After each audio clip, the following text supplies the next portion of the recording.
السلام عليكم ورحمة الله وبركاته. وصفتنا لليوم هي الدولمة العراقية مثل ما لكم شايفين بالصينية.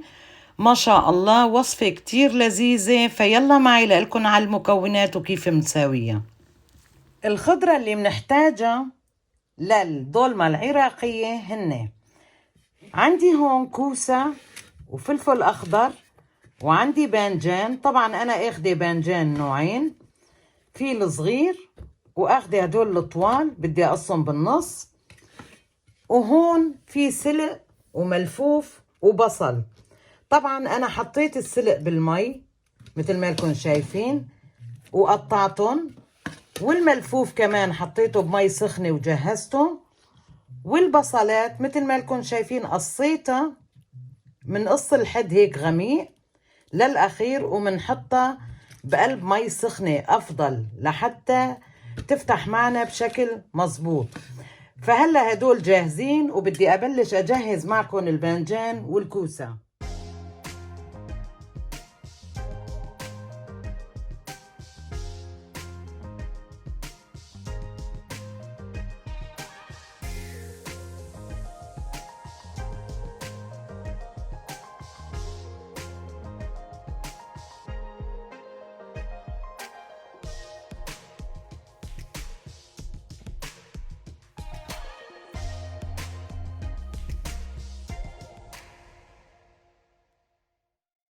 بدي ابلش احفرم بالحفاره.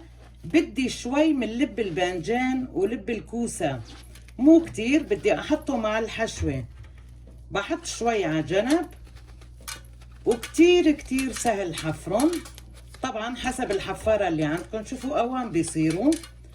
فهلا بدي احفر الباذنجان والكوسه والفليفله نظفتها كمان، وبدي اساوي الحشوه معكم.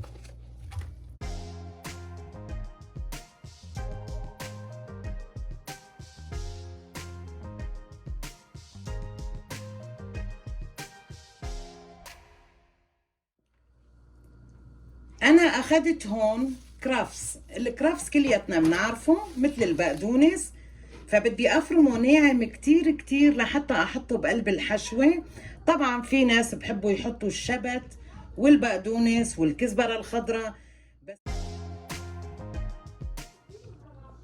منيجي هلا لمكونات الحشوة، واللي هن اخذت هون كيلو رز قصير، كيلو رز مصري غسلته، نص كيلو لحمة مدهنة لحمة غنم، عندي عصير ليمونتين، دبس رمان، عصير الطماطم يعني مثل ما لكم شايفين الجاهز، ومعلقتين كبار من معجون الطماطم، ومن لب الكوسة والباذنجان فرمت شوي لأنه كمان بده ينحط بقلب الحشوة، والكرفس مثل ما شفتوا فرمته كتير ناعم، وعندي هون بصلتين كبار فرمتهم ناعم كتير، والتوابل هن معلقة من كل نوع. عندي 7 بهارات، سماق، عندي كمون معلقة صغيرة، ومعلقة صغيرة فلفل حر، وعندي هون فلفل أسود معلقة صغيرة، معلقة طعام نعناع، وعندي فليفلة ناعمة البابريكا الناعمة الحلوة، وعندي معلقة طعام كركم، والملح طبعا بالنص حسب ما انتوا بتحبوا. انا ما بدي احط ملح ليمون ابدا لانه الملح ليمون مو صحي، فمشان هيك عصرت ليمونتين وبدي احطهم بالحشوة. وعندي طبعا زيت نباتي نسيت اقلكم، بدي احط شوية زيت.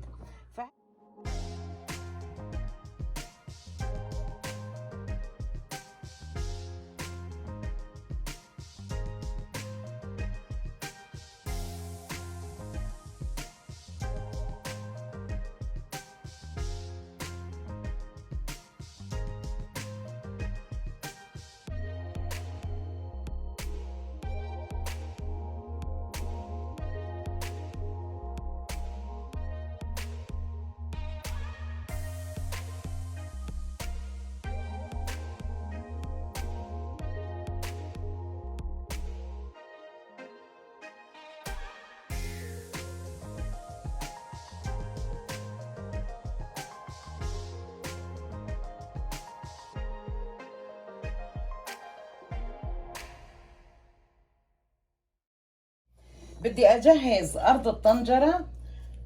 أخذت لعوبة أو العود تبعات السلق مثل ما لكم شايفين، بدي أحطهم بأرض الطنجرة، وبدي أحط فوقهم اللحمة، طبعا لحمة بعظمة، وبدي أحط قطعة من الكرافس كمان تعطي نكهة طيبة للحمة.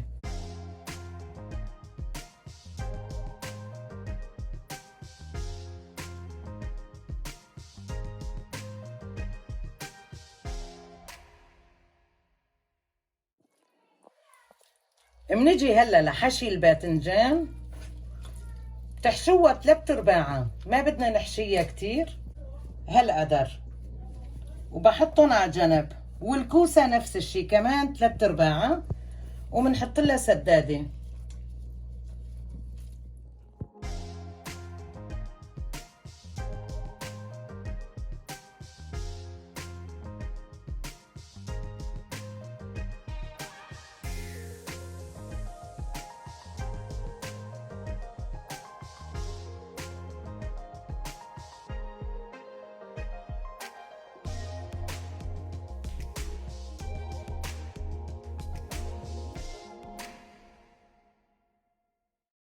خلصت من لف الملفوف والسلق، وبدي اعمل البصل. طبعا البصل حطيته بمي سخنة لحتى شوي يلين عنا، لانه كتير قاسي فبتكسر.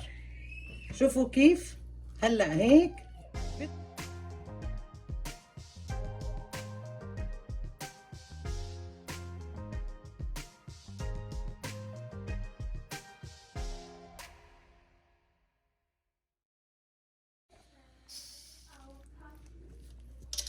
هلا بعد ما خلصت من حشي الباذنجان والكوسة، حطيت الباذنجان من تحت الشي وفوقه الملفوف وبعدين البصل، وطبعا بعدين بدي احط السلق والكوسة والفليفلة.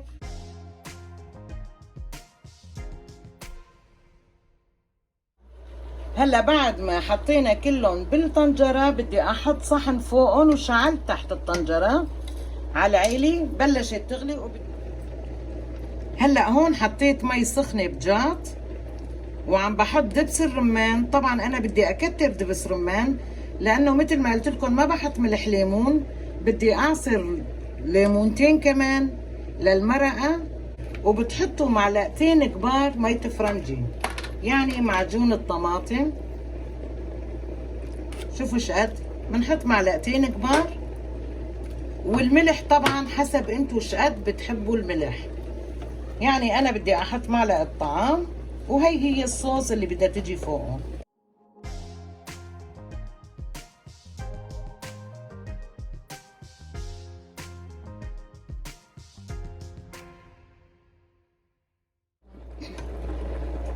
هلا بنكت الصوص، وبدي احط تقلة بسيطة. طبعا تقلة ما بدي احط مثل المحشي العادي، راح احط الحجرة الصغيرة وبغطي عليه وبنعيفه ليستوي.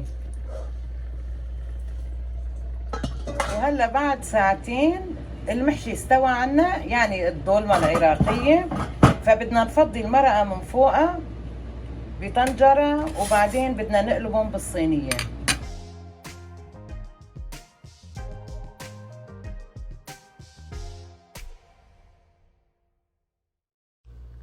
الدولمة صارت جاهزة، وهلا بدنا نفضيها. فبتمنى انه تنال اعجابكم، واكتبوا لي رأيكم بالتعليقات. وشكرا كتير على المتابعة، وبلاقيكم ان شاء الله بفيديو جديد وبوصفة جديدة.